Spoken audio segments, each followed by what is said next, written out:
Dr. Jodie Richardson, and you're listening to Well, Hello Anxiety, a podcast where we end the struggle with anxiety and build our toolkit of practical skills to thrive. Today, I have the pleasure of having a conversation with the wonderful Jessica Maguire. Jessica is a Trauma Informed Physiotherapist, and she's passionate about helping people to improve the functioning of their vagus nerve. So no longer what happens in Vegas stays in Vegas. We're about to find out all the details today. The wonderful thing about Jessica is she's so incredibly passionate and brilliantly informed and wonderful at the way that she shares everything that she learns through her masterclass and through her online course, as well as through her YouTube videos, which I've had the pleasure of watching many of over the past few weeks. So Jessica actually teaches us, she's going to teach us a little bit about the vagus nerve today and help us understand more about how we can actually repair our nervous system, improve our stress resilience, and of course all of this plays into improvements in mental health. And of course we are here to learn more about the vagus nerve and anxiety. So Jessica, thank you again so much for sharing some of your precious time with us, and welcome. Thank you, Jodie. I'm so happy to be here. Oh gosh, let's dive in. Can you tell us about the vagus nerve, please? Can you tell us what it is and where it originates and travels through the body? Sure. So the vagus nerve is the 10th cranial nerve, which runs through our body. So it starts out at the brainstem, which if you ran your hand down the back of your head, you'd feel a little bit of a bony ridge.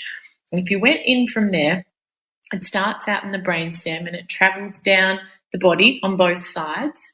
And it has fibers that go into the lungs and the heart. And then it has fibers that go under the diaphragm where there's lots of innervation to our gut. And then we also have a branch that goes from the heart up to the face. So we actually do wear our emotions on our face because of the way that it innervates the facial. It connects to other cranial nerves that innervate how we express our emotions on our face, how we listen, and also the tone of our voice. So it's involved a lot with, we could say, how we relate to other people, and our nervous systems are very much influenced by other people around us. But we can also see, particularly from the connection between the brain and the heart, that it's involved with the regulation of our physiology. So your listeners might be familiar with when you first get a fright, or you come onto, say, a scene when you're driving and you need to slam your brakes on. You might first of all go and then feel this surge of energy around the heart, which is part of the vagus nerve, called what we call the vagal brake, releasing off the heart, and also a surge of adrenaline. But we see that it's really involved with how we cope with stresses, but also how long it takes us to recover afterwards. So there's a physiological component around stress, but it also is involved with regulating our organs because of its, changes that it makes to our systems when we are stressed, like releasing off the heart. And it really is involved with how at home we feel inside of our body. And I think people can really relate to that when they're feeling anxious or they might be feeling flat or shut down. Their home, like the actual body as a home, it doesn't necessarily feel like a comfortable place to be. And so a big part of the vagus nerve's role when we come into the state where we feel calm and centered is we come home to ourselves and the present moment. And that helps our physical health improve, our emotional health, we connect better with other people, we do our best work. So it really is it gives an understanding of how the body and the brain and all the systems are interconnected, rather than these separate parts of how we maybe used to look at ourselves. Yes, I think for a long time the brain and the body were really discussed in separate ways, and the interaction and the influence of one on the other in a bi-directional way was just not understood. And so How is our understanding of the vagus nerve developing, and why is it that in 2022 we are not wholly and solely aware as a general population of our vagus nerve, the amazing role that it plays? And of course, we'll get to the ways that we can improve vagal tone and learn more about that vagal brake. How is it that we don't know? Is this reasonably new science? Well, it's interesting because the work of Dr. Stephen Porges, who came up with polyvagal theory, which he's done the most amazing work, but he started out with this in the 1970s. But I think what we can understand this is by looking at frameworks and models that we've had in place for health. So a lot of the older models, which I've kind of touched on already with the biomedical model, was really looking at we are a machine and we have these parts and we can just fix these parts. You know, we can cut out something, we can repair a bone, we can make certain things work. And, you know, I worked as a physiotherapist for 13 years with people who came in, and some of them you could use manual therapy techniques, make them better. They'd be off on their merry way. But for a certain group or a certain population, that wouldn't improve their symptoms.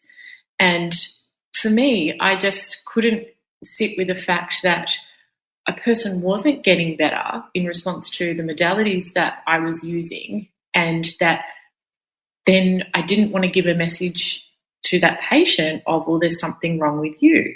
You know, if you're not getting better, well, that's on you.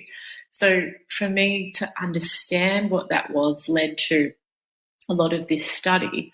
And what it's showing is that we have these changes with things like pain, things like after chronic and traumatic stress, where the nervous system becomes sensitized.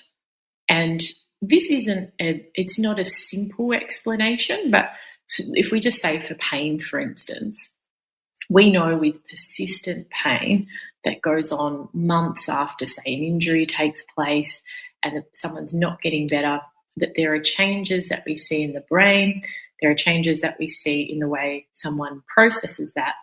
And all of that experience of pain is influenced by biological factors, yes, but also psychological factors. So maybe we might have those thoughts like, my dad had a sore back, so that's what's going to happen to me.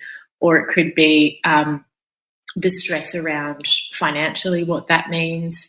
And then there's also social factors that affect that experience of pain, which is looking at what state our relationships are in or what that means, how we belong in the community, if there's a pandemic going on.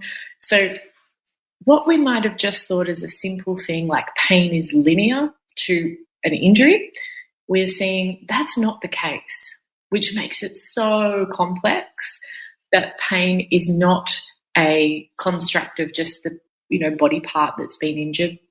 It's all those factors coming into play. And this is also the case with stress.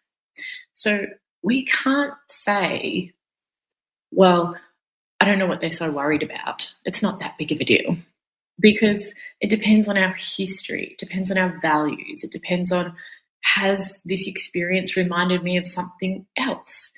And so what we are looking at is something that has a lot of shades of grey. It has a lot of nuance, and it's not as simple as this part is broken, let's fix it. Particularly when it comes to anything that's chronic. There's lots of things that come into play. And the biomedical model has been amazing, so amazing.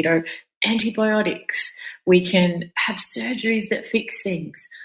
But what we know with chronic conditions where they don't improve is that model doesn't work. So we can't hunt around for a part to fix with someone who might have chronic gut issues. They can do certain things to help, but we need to look at the biopsychosocial factors that I mentioned before and look at a person as a whole. Yes, you have just touched on something that we've been dealing with here in our own family with our daughter, we have some answers. So the biomedical model has given us some answers, but the road has been long in terms of her gut health. And what we have found, and what I noticed, was that she was missing a lot of school because she was feeling so unwell for a long time.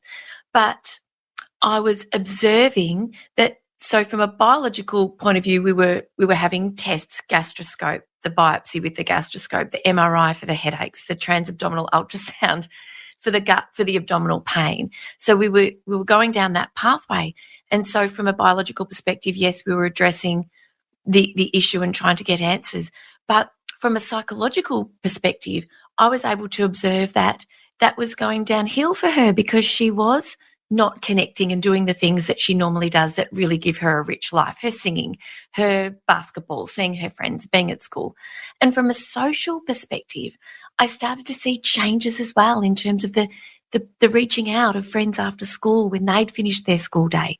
And so from that holistic perspective, I was able to, and once we knew that there was nothing really sinister, we still hadn't got to the bottom of it, but we had to work really hard and really stay very strong with the view that you have to get back to school because we're going to sort this biological problem out, but the psychological and the social challenges could exist way beyond, the time when the gut actually heals and repairs, and that has bigger implications for life as a whole. So it's so interesting that you've touched on that. That's been our experience, and I was able to sort of see it for what it was once I could have got out of the trenches. So when it comes to stress and anxiety, which can be chronic for people, could you share with us, please? I've heard, because I've watched so many of your amazing videos, I've heard you speak about how stress isn't always bad. I think that's really important. Perhaps we could start there. What's the difference between sort of how does stress differ from anxiety? I think that would be a really beautiful differentiation to make as well. And then maybe we could talk a bit more about the vagus nerve and anxiety. So that's 3 questions in one. That's all right. Why is stress not all bad, not all the time? When we look at what happens with stress, and people can probably feel this in their own physical sense, is we first of all get this mobilizing energy coming to our system. So as I said, there's the release of the vagal brake. So just to give people a little bit of an understanding with the vagal brake, if you imagine that you're riding a bicycle downhill and you would be going quite fast, so you'd keep a little bit of the brake engaged just with your fingers at the handlebars there, and you'd keep it in check, let's say, with how fast you went. Well, the vagus nerve is doing that for us all the time. So it has an effect of dampening down our physiology, where it goes from the brain to the heart, or the sinoatrial node of the heart, which is like our pacemaker. And this, from an evolutionary point of view, helped humans move from being more in fight or flight or freeze into being able to work collaboratively together, to cooperate, and that's the people who thrived. So it makes sense how it came in. But when I want to say I want to we're having this podcast interview and I'm so passionate about it and I love it, that my vagal brake will relax just a little bit, and that will let that mobilizing energy in. So, when we feel passionate, when we feel like we're working towards a goal, we want to make something happen, or it could be the state of play, where I feel that mobilizing energy, but I still feel safe, or I still feel comfortable. Well, if we were to face a challenge that required a bit more of a push, let's say I needed to deal with something, make a difficult phone call, I could let off a little bit more of that brake, and that mobilizing energy would come in, and that would help me to perhaps overcome what my fear would be around making that phone call. And then after the phone call was off, the vagal brake would re-engage. So I return back to this baseline. And what that means is that stress is really only our mind-body system mobilizing energy to help us cope or face or demands or meet challenges. And that's a good thing. It's part of life. So to allow that process where we can let the energy into our system and re-engage our vagal brake, we call that allostasis, where we come up and back down. And that's with a lot of systems in our body where we move away from the set baseline and then we come back again. And there's no harm if we do that. It actually makes us better at coping with stresses in the future. And that we would call as being stress resilient, which is what we want. And that's more important to be than stress reduction. So when people say reduce stress, is that really possible? I mean, there's so much outside of our control. If in COVID times when people said, just reduce stress, it's like, yeah, well, that's not so helpful. I can't do anything about that. So I think that's where we want to look at becoming better at, in the heat of the moment, having the skills to coax our nervous system back towards regulation. And that means being able to re-engage the vagal brake again. And if we do move into states of anxiety, for short periods of time, that's actually okay. That's what we're designed to do. But what can happen, which segues into the other part of your question, is we can have through experiences in life, such as chronic repeated stress where we don't come back to the baseline, like we spoke about, the vagal brake can stay off. So that means that I would start to go downhill a little bit faster and faster on the bicycle because the brake's not engaged. And then when I face a challenge or meet a demand, the brake comes off completely. And that's when I have this really strong mobilizing energy. My sympathetic nervous system is activated and I'm anxious. And if my vagal brake isn't working well, or we might say we have low vagal tone, then I may get stuck in periods of anxiety for a long time, or get stuck in anxiety for a long period of time, rather. And that's where we see it can, obviously, we don't feel at home inside our body, but that's where we find that it has an effect on our whole mind-body system, our relationships, and that's where we can look at it as, from the framework that I look at it as, is that it's a biological issue. It's not necessarily anything to do with us choosing that, being weak-willed, not strong enough, because that process actually happens outside of our conscious awareness. I hope that answers that for you. Yes, you did so well. Thank you so much for joining me for this week's episode. If you enjoyed it, please subscribe and leave a review.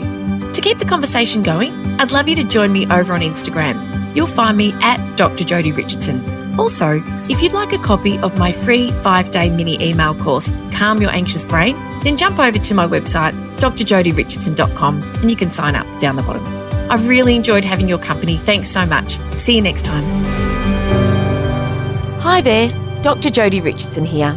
Do you have a child who's feeling anxious about starting school, a tween who's transitioning to high school, or perhaps a teen who's changing campuses in 2024 or changing schools altogether? Transitions can be especially hard for our kids and teens because they go hand in hand with uncertainty.